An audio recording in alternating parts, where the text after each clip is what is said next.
out to sharpen up some of my chisels, and I thought I'd do a little video having to do with this device. This is the Worksharp 3000. I've had it for 18 years now, I think. Interesting that it was selling for $169 when they first came out. And when I saw them, I said, this looks great. And it has turned out to be good. But they had a special when it first came out. They were selling them for $69, so I bought one. And I look online now, and these things are like nearly $300 now. So, it's a good sharpening tool. And for me, it works really good. This device, and you can see, it's a little older. I put some mileage on it, and I built a drawered case for it to hold the parts. Is a device with a rotating disc and a place to slide the chisels in. It has a knob up here that you can take and lift out this glass disc that has a honing paper on both sides. And there are two discs, and the discs are kind of color-coded. You start off with the blue one, which is the coarsest, and this is 120 grit. And then the other side of it goes to 400 grit. And then you move to this one, which has a brown and a black. This jumps to 1000 grit.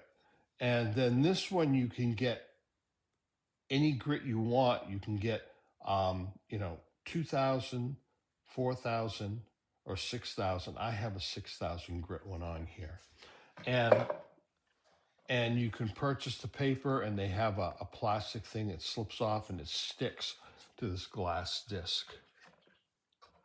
It also has this kind of thing, which I don't use. It is a disc that is slotted, and you can stick your paper onto here. And when you put it in, you can actually see the edge of the chisel through it. And it is pretty cool, but I find it kind of unnecessary. Now, right here is where the chisels move in. And there is a knob that allows you to vary for the width of the chisel. So you can bring it right out here. You can put a pretty wide chisel in it. For the chisel that we're going to be using, I'm going to bring this out and slide this in so that it is just kind of snug. There's not too much play in it. I can just slide it. It tends to hook the edges also. Bring it right in like that. Okay. Now, you'll notice that there is also a little piece of fine sandpaper here, so that as you're sharpening the chisel, when you pull back, it takes the burr off the end. And this unit is set so that you can put it at different degrees depending on what you're using. Because some people have chisels like lathe chisels and so forth that would have a different angle to the edge of the blade. Now, I'm going to put the coarsest side, the 120 grit side up here on top. Normally you'd put it underneath, but I'm going to put it on top because the very first thing I'm going to do, because this chisel, which is one of my nicest ones, hasn't been sharpened in a very long time, is I'm going to flatten it. I don't know if you can see that it isn't quite flat right there.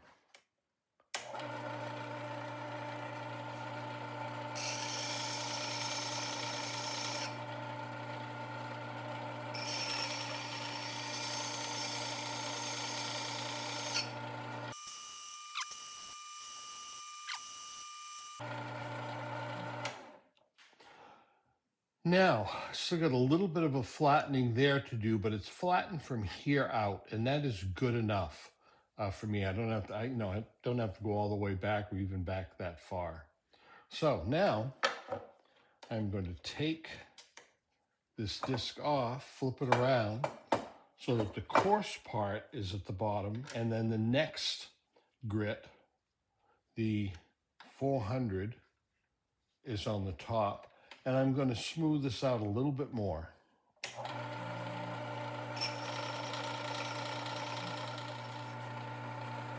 Actually, that's looking pretty good right now.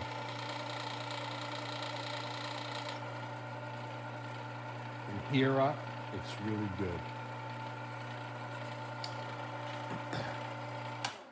The coarse side is down below, and I want to start doing this bevel with the coarse side. Now, when you do this, you don't want to get it heated up too much. First of all, this isn't moving that fast. So you take and you do it a little bit and then pull it back. Do it for a couple of seconds and pull it back. And when you do, you strop it on this bottom to take the burr off that might curl down. So let's do this.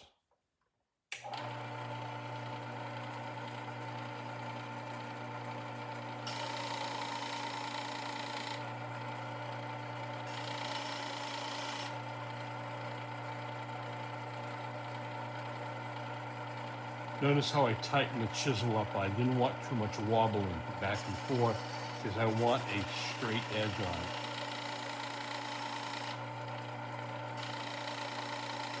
And then pull back, hit it, and pull back.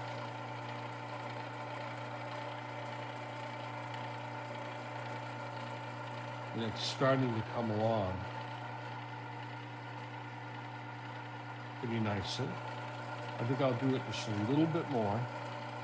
When I pull the chisel out, it looks like it has a rough edge, but that's just some of the iron filings that are magnetically sort of stuck to the edge and flip up on the end. I think the edge is a little bit rough, so I'm going to take that down some more. I bought these chisels when I was 22 years old from an old boat builder who was 88 years old and had had them all his life. So they're pretty old. You do the math. They've been good steel, though. Okay, I am liking that quite a bit. So that was the coarse side. So that was the 120 grit. Let's slip this over to the 400.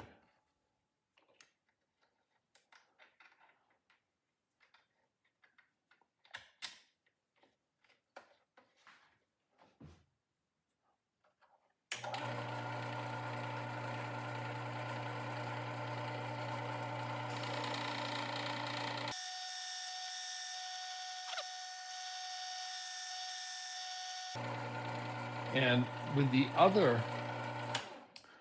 coarser grit, there was a little bit of a serrated edge on this, but as you go to the finer grits, that serrated edge starts to disappear.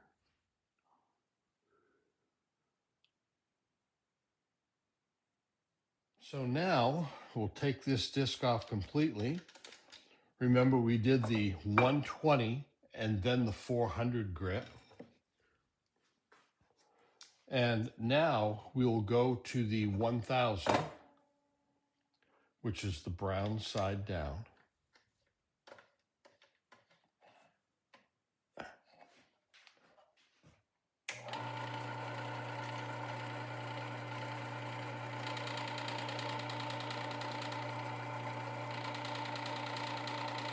And I found that if I hold the chisel up close instead of in the back, just like when you feed wood through a table saw, it doesn't wobble. So it's a much better chance of it feeding straight.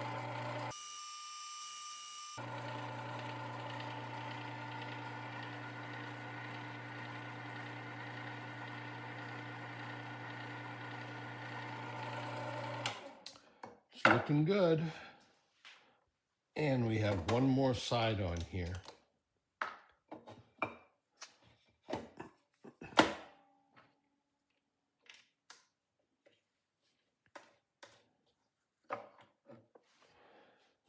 And the last side is with the 6000.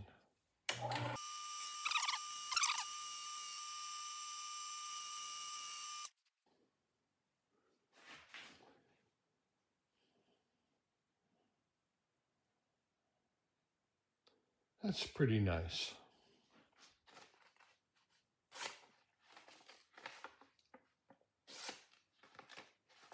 Not much of a test for it with the paper. I mean, it cuts it. I mean, they do the scary sharp thing where they see if it shaves you. I just managed to remove some skin, so I don't bother doing that. But it works good on the wood, and that's all I'm after. Now, what about other kinds of blades, like maybe blades for a plane? Well, the plane will not fit in that slot like a chisel will. There's a limit to the width. It'll fit a pretty wide chisel, but not a plane blade. But I do have, and you can pick these up, this rolling device where a plane blade fits in this and it tightens in these jaws, and then you tip it flat on a surface and it rolls and it holds it at exactly the right angle. So what I have is I have a small wooden platform that I built that attaches to the side of my workshop. And instead of putting the plane blade underneath, I put that angle on the top and I keep flipping the discs to the different grits, and the plane blade is in here and it rolls across that sandpaper, and basically has the same effect, and it does a good job with plane blades. And this is designed so you can have two different um, angles for the edge of your plane blade, depending on how much you allow the plane blade to stick out. There's a measurement that if you make it stick out a certain amount, it'll put the 35 and it'll put the 25-degree angle, if you measure it differently. What I do is I put it down, I measure it, I put it down. If the angle isn't quite right, I adjust it and look at the edge so it's flat on the sandpaper. But I've done my planer blades and it really does a good job also. So it can do plane blades and chisel blades too. I'm going to take this off so you can get a closer look at the mechanism. It's a knob with a short bolt on it. The discs are glass.